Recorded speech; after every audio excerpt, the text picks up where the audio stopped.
What's good, everybody? It's your boy, Big L. Thank you so much for checking out this episode. I really appreciate it. Make sure that you hit that thumbs up, like, subscribe, share the video, hit the thumbs up, hit the thumbs up, hit the thumbs up. All right, so I want to have a conversation today. I was doing some work last night, and I really kind of just started feeling a certain type of way. So the majority of work that I do, even though I retired from law enforcement, is the majority of work that I do now is I do a consulting type of work for lawyers. So when and if they have a case that they need an expert opinion upon, then they call me out. I look over the case, review video, body cam footage, read over the reports, and make a professional assessment as to whether they, acted correctly or incorrectly. And then the other stuff I do is teach at, universities, just to kind of keep myself busy, supplement my income a little bit, all that. So that's the type of work that I do. So I want to have a conversation about nobody coming to save you, and it's going to tie into why I laid out what I do. But nobody's going to come save you. We gotta kind of get this mindset in us that we gotta kind of grow up and develop a different frame of thinking if we're going to be successful in the endeavors that we're trying to do. So I want to break this down into three categories: relationships, as many of you all like to talk about, and want my opinion about relationships, business, and just life in general. Right? Nobody's coming to save you in any of these three categories. So the first is relationships.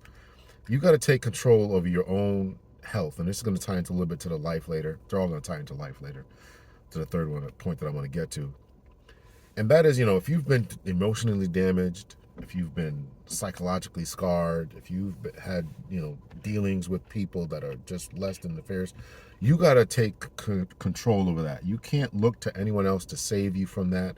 You can't look to someone else to save you from your poor decisions that you've made, poor decisions that, as a result of other people's decisions, whether they decide to leave you or, hurt you, emotionally, financially, physically, abuse your children. You got to take control of those type of things, of those types of emotions and psychological scars. You got to take control of it. You got to get therapy. You got to seek help. You got to remove yourself from the situations. You got to take financial control of yourself. Yes, one method of intimate partner violence, when you look at those stats, one method of that is financial control. And that's why, I don't blame a lot of ladies for, wanting to boss up and become independent people, because they may have seen that in their lives growing up, or they, or whatever. So, I can't 100% fault the ladies for adopting that mindset. But so it's taking control. And that is not just the financial control, but don't forget about your emotional, mental control. I've met a lot of people, and a lot of emails coming through about people who are just not emotionally regulated, not emotionally healed, not emotionally available, not emotionally mature, all this different type of stuff, right? And so I'm seeing a lot of that, and particularly in the emails, right? And even in the, some videos that I watch. So you gotta take control of that. Nobody's coming to help you out. There are people out there who are selfish. There are people out there who are about themselves only. They're just come into your life to take, to rob, to kill, to steal, and to destroy. They have come into your life to kill, to rob, to steal, and to destroy. And you got to recognize when those types of people are in your life and they're not benefiting you in any way. That is the number one question that you should be asking anyone, relationship-wise, whether it's romantic relationship, platonic relationship, and familiar relationships, is this person benefiting me? And it's too bad, because we live in a very in a capitalistic society that has created a very individualistic mindset. Now, I personally would prefer a more cooperative, communal frame of thinking, but that's just not the world that we live in. And we have to adapt to the world we live in. If you think that just because you want to be more community oriented and that you can operate that way, and other people aren't going to try to take advantage of you, other people aren't going to raise prices, other people aren't going to try to price gouge you, other people aren't going to, fix your car and say there's nothing wrong with it, and fix your car, tell you tell you whatever is wrong with it, and tell you it's going to take $500 to fix, and then you go to JoJo down the street and he can do it for $50, and then you look in some type of way the guy's charging $500. That's the world we live in. So nobody's coming to save you. You got to take control of that. You can't think that everybody's of a religious nature, Christian. Just because you are doesn't mean everybody else is, and just because you are doesn't mean that everybody else, even in your church and even in your sector, your familiar relationships, romantic relationships, isn't going to try to take advantage of you. It's sad. I don't know if I agree that it's human nature. I think that is more of a result of the environment that we live in. If we didn't have the concept of possessions and ownership, and we really did live in a communal environment where the community was no more than 150 people, the way we evolved, then we might not have these issues. We might not have people trying to take advantage of you and trying to take your stuff and trying to secure the bag and all this type of stuff at your expense. It might not be that, So that's a conversation for another day. But I'm just trying to tell you that you got to take advantage and take control of your own life and make sure that you are doing the best things that are in your best interest. Second, your kids' best interest.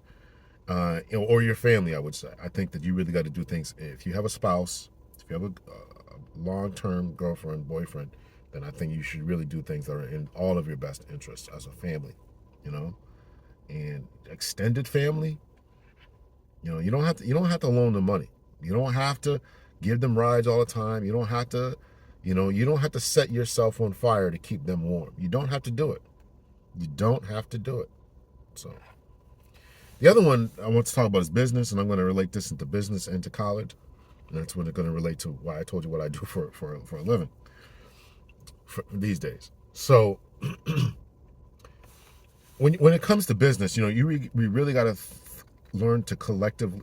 Yes, I'm going to advocate for more collectivist type of thinking. With a caveat that we still got to be individualistic. So if I own a business, I should be thinking black, buying black, and all that kind of stuff to the best of my abilities.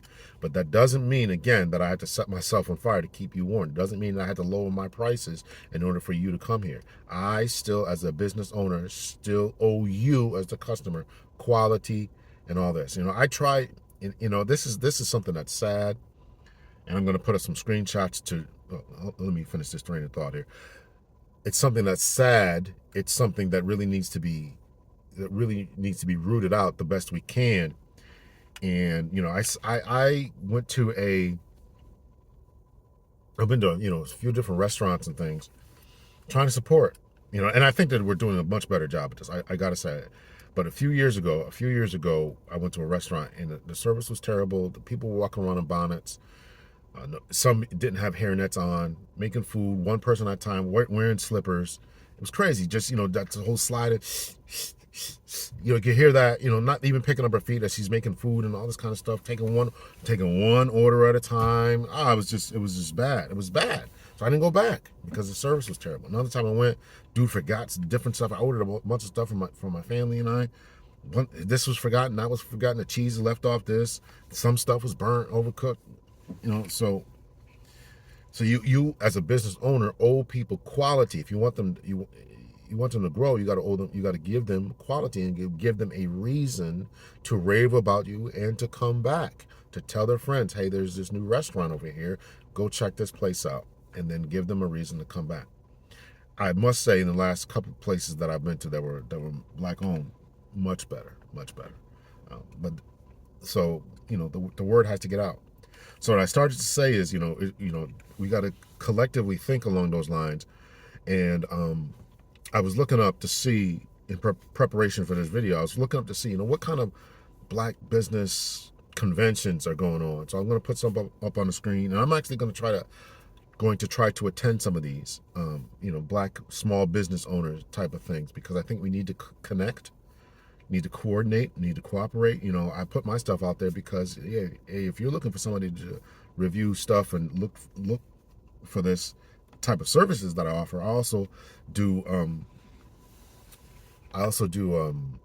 help people with resumes, interviewing skills, help people take promotional examinations, particularly in the police department. But I can review anybody's resume and all that. I did that for the school that I was teaching at when I was in a position there. So if you need resume help, help write the CV, things along those lines, I can help you with those type of things. But I think it's important for us to connect. So those are the services I offer. You might offer some different services, right? I'm probably going to be looking to do some website redesigns if I continue my website, and just things like that, just things along those lines. I think we need to connect, and people who do marketing, design, communications, I think we need to connect and know who we are and have these different assets and resources, particularly if I'm looking for some type of help down in the Dallas area or whatever, or whatever. Then you need to connect with those types of people who are doing that, right? So that's business, and that nobody's coming to save us with that, right? There's a movie I talked about before. It was about this player from New York, and Kareem Abdul-Jabbar had said that this guy, I forget his name, was the greatest player who Kareem at that time in the 1970s had seen play. And this guy never made it into the NBA because he got hooked on drugs and all this when he went to college, and really never fit in. He never fit into the collegiate atmosphere, into the games that were being played. And that's essential, and that's important, and that's vital. And that's why I'm doing these types of videos, because you have to understand that there is a game that's being played. You are on a chessboard, whether you want to play it or not. And sometimes we can choose to withdraw to a certain extent, but don't misunderstand that you are still somehow a grain of sand in this thing. So in the movie that they did about this basketball player I was talking about, there was a coach or a recruiter who was trying to get this guy to come to the school and do this and do that, and he's like, I don't like to do those type of things. The player was like, I don't like to do those types of things, and then the guy said something I'll never forget. He said, he basically said, you black people, you know how to play games, but you know how to play the game. And so, that was a pivotal moment in my life as I'm watching this movie to say, okay, I got to learn to play this game. And listen, I get it. Sometimes we don't like to play the game. I didn't like to play it in the police. I didn't like to play it in the police department. I had to go to these different meetings, had to go to these different functions after work, and all mayor's balls and this, that, and go see this congressman's speech and all this. Didn't like to do it. Particularly as you move up the chain, this is what's required. If you want to move up the chain, you want to get involved in politics, you want to become a boss in your organization, you got to rub elbows. You got to do it. I tell my son that too. It was a conversation I had with him. You got to do it. You want to do this. You want to be this. You got to do it. So you got to make up your choice. You got to make up your mind. Nobody's coming to save you. Nobody's coming to make up your mind for you. Nobody's coming to change that, and if you got to save yourself, you got to put yourself in the right position, and you got to put yourself to make the right connections. And part of that is just overall just working on who and what you are, your education. Sure, some of it is what you know, and that is your education, your communication skills, and all that, right? But you got to put yourself around the people about who you know, and that's when things start to happen. They say a lot of work gets done on the golf course. You got to learn to play golf. You got to learn to play these games. You got to learn to play the game, because nobody's coming to save you. You got to do it.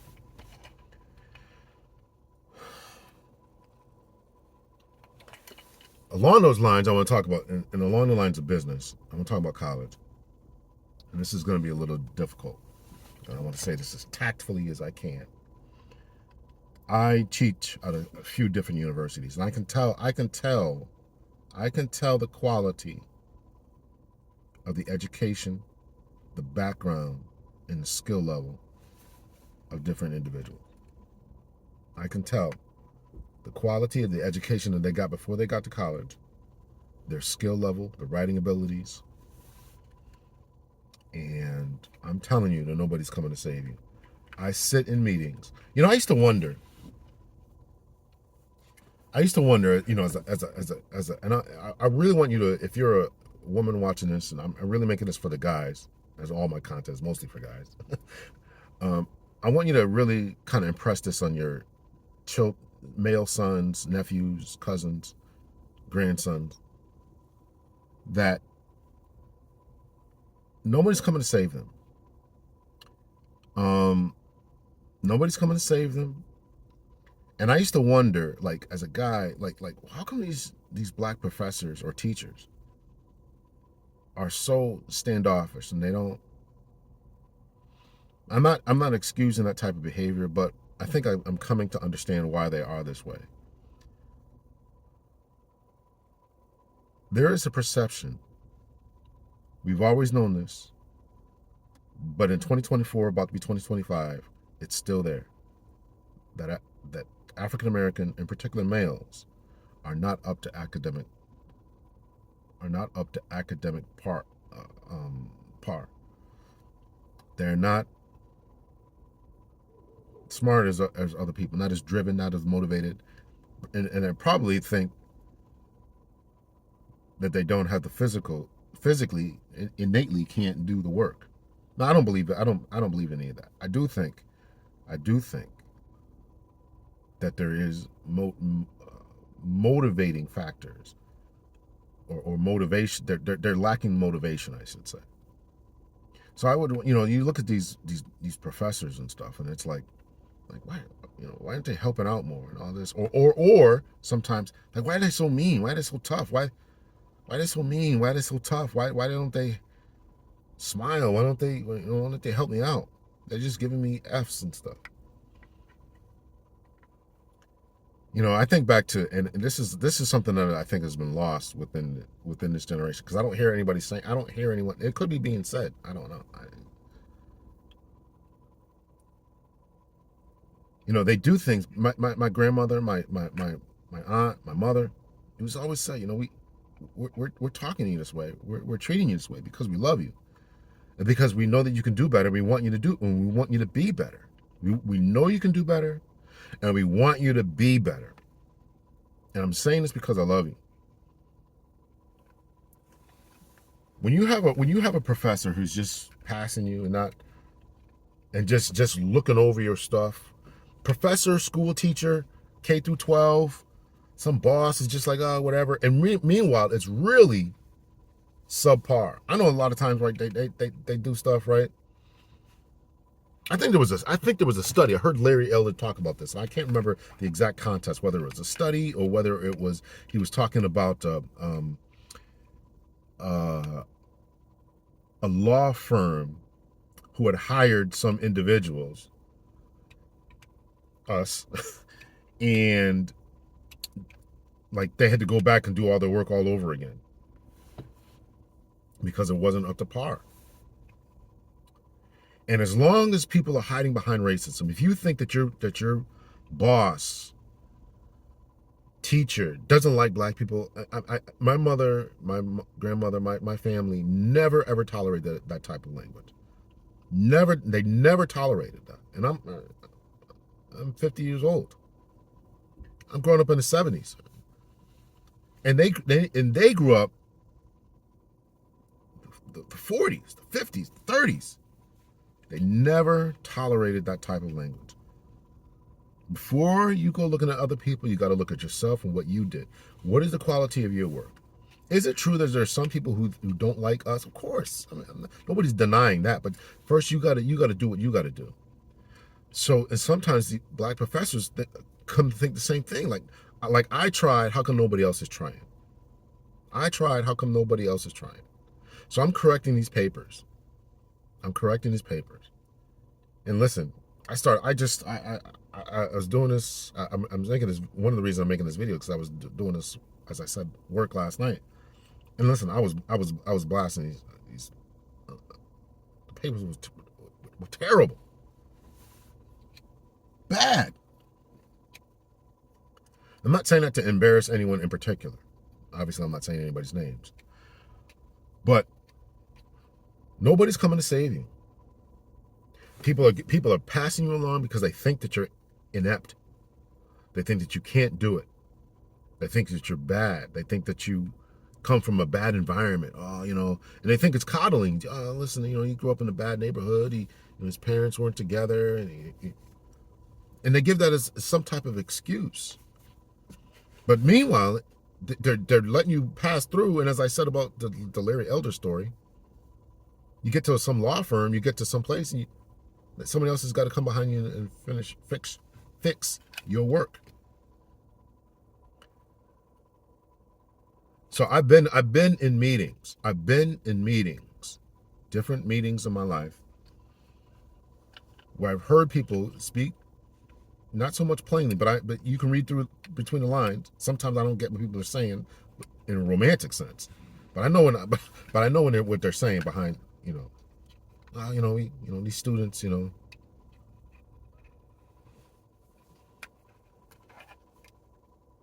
don't think you can do it. Nobody's coming to save you. So when I'm being harsh, it's because I believe that you can do. I believe that the students can do better. I just don't believe that anybody's ever pushed them. That's a major concept that I want you to think of. No one has ever pushed you. And that's why I want to say to the ladies who are listening, push, in particular, your sons. You have to push them. I correct papers, right? And sometimes you run stuff by other people, and it's like, oh, these students, they can't do this, and you gotta, understand the school system they came from. This is college. Nobody is working with them. Nobody's pushing them. Nobody's showing them the way. Nobody's taking the time out of their busy schedule to prepare them. Nobody's doing that. That's the issue. We grew up in a bubbled wrap society that everybody gets a participation trophy. Everybody gets passed. We just kind of lowered the standards, and yeah, we went through COVID, and there are handicaps, and I get all that. I think all of those are legitimate reasons. People come from broken homes. They got stuff going on. They come from impoverished situations. They might not have grown up with the internet. They might not have grown up, having one cell phone for the whole house to use. And that's, that was a big problem during the COVID, right? Everybody's home and they're looking at cell phones or a tablet that everybody has to share and all this kind of stuff. I get it. Listen, I'm not saying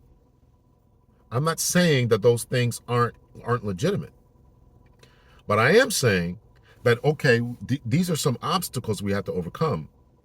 But the operative word is to overcome them.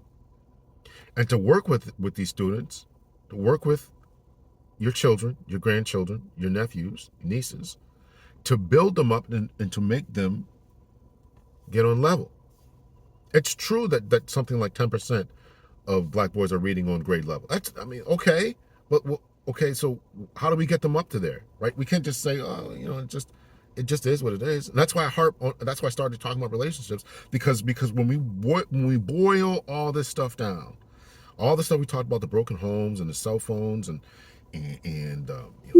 lack of internet and all this stuff that we've been dealing with and going through and all this stuff, right? And the school system and lack of teachers and lack of funding and all that. When we boil all that down, I still think that the heart of it is a good, strong, stable family life. I absolutely 100% believe that even with the financial obstacles that people have, if they have a good, strong family life, good nuclear family, then we can overcome those things. Particularly the poverty, right? Two parents who are working can raise the financial stability of the family. So listen, so nobody's coming to save you.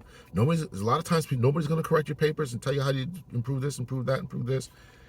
And to the students, if you're a 25 year under guy, maybe you're watching this and somebody told you to watch this, and you are handing in work and it's being blasted and stuff, take the criticism, take the critique. Don't think that it's racism. Don't think that someone like myself, who is a black teacher, who's blasting your work, is because I'm self-hating. No. There's a lot of times it's not self-hate that they're doing what they're doing and saying what they're saying. It's self-love, because I know that you can do better. I gave you this F because I know you can do better. I gave you a D because I know you can do better. This is not quality work. Whether you're K through 12 or upper level, it's not quality work. It's not worthy of this institution. It's not worthy of this class, and it's not worthy of you. It's not worthy of you. You have to want better, be better, do better, think better. You have to change your mind and then change your life. That's where you have to be. You have to change your mind and change your life. So don't look at a teacher as just being racist. Don't look at a black teacher as being some sellout who's just all about the trying to please the man and trying to keep other people down. No. I'm trying to build your, and I know that you can do it. I know if you put your mind to it, you can do it. I'm no expert in pedagogy, which is how you teach kids. I'm no expert in all that, but there's music there's ways that people can learn differently, putting stuff to music and there's other stuff that the people who are more well advanced in this than I am. But the most important thing I want you to do is simply try. Don't blame racism. Don't blame the man. Don't blame your parents. Don't blame public school. Stop blaming everybody else and look at yourself and see what you can do. See what you can do. Nobody's coming to save you. So I'm going to finish this off. We're just talking about just life in general, right? So I talked about relationships. Nobody's coming to save you. You got to do what you got to do. Business, college. And when I say college, I don't mean just really college. I'm talking about anything. I'm talking about anything that's hard and tough. That's why I want to finish this off with life. Anything that's hard and tough. If you're going to HVAC school, you're going to truck driving school, you're going to barber school, you're going to, even if you're going for upper levels, get your master's degree or doctorate or whatever, or going through med school or going through law school or whatever, man. Whatever's hard, you got to keep at it, man. You got to keep at it. You got to keep at it.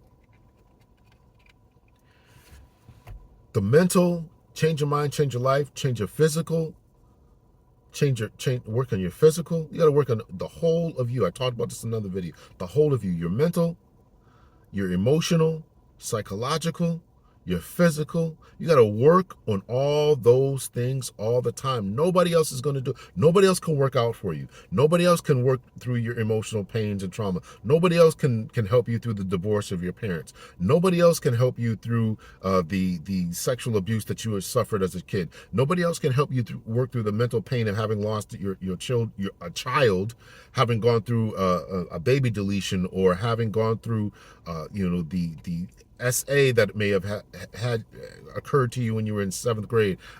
These are real traumas that you really have to deal with. But the most important thing is you have to really actually deal with them. And sometimes dealing with them is just moving on. Sometimes it's just moving on. Sometimes it's just closing the book, being stoic and just never ever. Sometimes that's the way. Sometimes it's about talking through it. You have to learn yourself and how you're going to get through and process traumas. And sometimes it's confronting it and just coming to a difficult conclusion. I had to go through therapy and come to some serious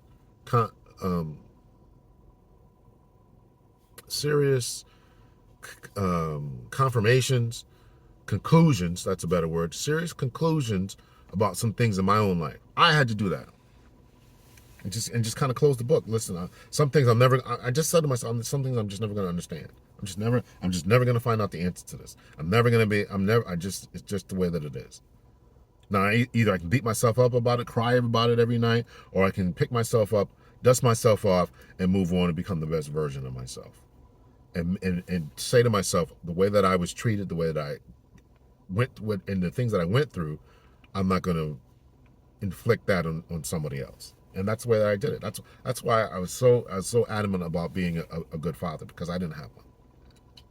I had good father figures, good male role models, but I didn't have a dad in the home. Didn't. So nobody's coming to save you. I just want to give this talk about, your relationships. You got to put the work in.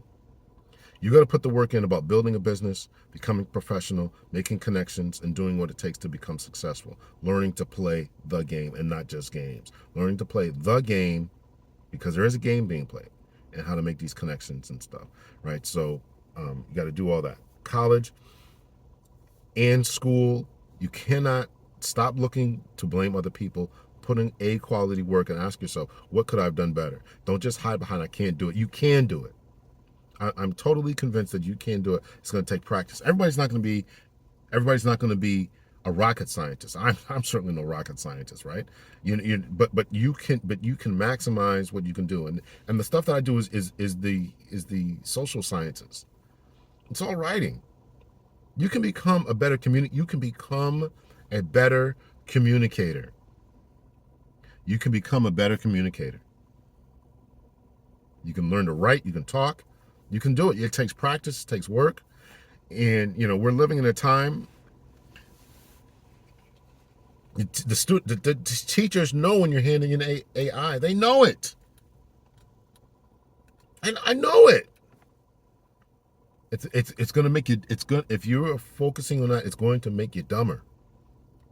I'm saying it. If you were just doing this just to get this piece of paper, and that's what I talked about, you get this sheepskin, this piece of paper, saying that you are, have a bachelor's degree, master's degree, doctorate, law school, med school, certificate, whatever, diploma, and you can't do the work, right? Sometimes on my Instagram feeds, right, I see these funny little clips, right? When you lied on your resume, now you can't actually do the work. You're actually going to have to do the work, I mean, you do realize that. You realize that if you get an education, you got this piece of paper, and then somebody's going to look at your piece of paper and say, "Oh, you're qualified to do this work." That's why another reason why I think that they're going to be like, "Oh, this piece of paper means nothing." You're going to have to come in here and demonstrate. Right. That's going to be part of I know if I'm hiring, that's what I would do. If I'm hiring, you got to come in here. Okay, well, do this. Right. When I got hired to do the teaching job, right, that I had to do a demo about my education styles. How do you talk to the students, right? Take 15 minutes out and show us how you do it. So you got this degree in IT, and you cheated your way through, and you wrote this. You got these something else. You got these well-written papers, and we're looking for somebody who can help us write or proofread or whatever. Here, take this time and do it. You can't do it. I told you the story about the lawyers, right? Everybody had to redo their work. A bubble-wrapped society that has been coddled. A bubble-wrapped society that has been coddled. Everybody got a participation trophy. Everybody got a medal. Everybody's a winner. That type of thinking, if you were one of those kids, everybody got a medal. If you were on a team, everybody got a medal. They did you a disservice. And listen, I coached. I was coaching. I'm like, oh man, this is crazy. Everybody doesn't deserve a medal. I used to coach, and kids would be coming in late and this and that, and skipping practices and wanting to play. You ain't been to practice. How can I put you in the game and against somebody who hasn't been here? How can I do that? Arguing with the parents after, well, we had this going on. I understand that. That things are going on, deaths in the family, this and that, but you still weren't here, and this kid was here. I gotta play him. This is messed up. This is bull. I don't know what to tell you. But that type of thinking gets displayed in business, and now gets displayed in college, and you're not prepared. You're not prepared for it, and you want to blame somebody else. It's somebody else's fault. I can't put it any better. I can't put it any better than this lady I was listening to. She said, maybe it was a guy, somebody I was listening to, was saying, we prepared the road for this. I think I have the clip. I might play it. We prepared the road for the driver instead of the driver for the road. No, you got to drive carefully, safely, this, that, and the other. No, we fixed, spend thousands. When people would get in car accidents, I'm starting to ramble now. When people would get in car accidents, right, these engineers would come in and they would redesign the road. There would be more accidents because they don't think that the philosophy is is that the driver's doing okay. It's the road that's deformed. That's the philosophy. So there's something we got to fix the environment instead of fixing the student. And I'm trying to fix you, the student. I'm trying to fix you, the student. It's a tough world out there. And they're going to laugh at you behind your back if you can't get the work done. They're going to think that you're slow. They're going to think that, and unfortunately, they're going to think that the rest of us are like this. That's why I went back to the college professors. They think that you can't do it. They think that as a culture, you don't value education, and as a culture, you don't value business, ethics, morals, professionalism, being on time. They don't think you value it culturally. That's why they're tough. That's why black teachers, black professionals, black academics are tougher on you. Because they know that you can, and they know that you're better than this. All right. I rambled enough here. Nobody's coming to save you. You got to do it. You got to put the effort in, the work. You got to try harder. You got to try and put some oomph into it. You got to try and put some oomph into it. And after you try and put some oomph in it, you know what you get? Triumph. Much love and peace.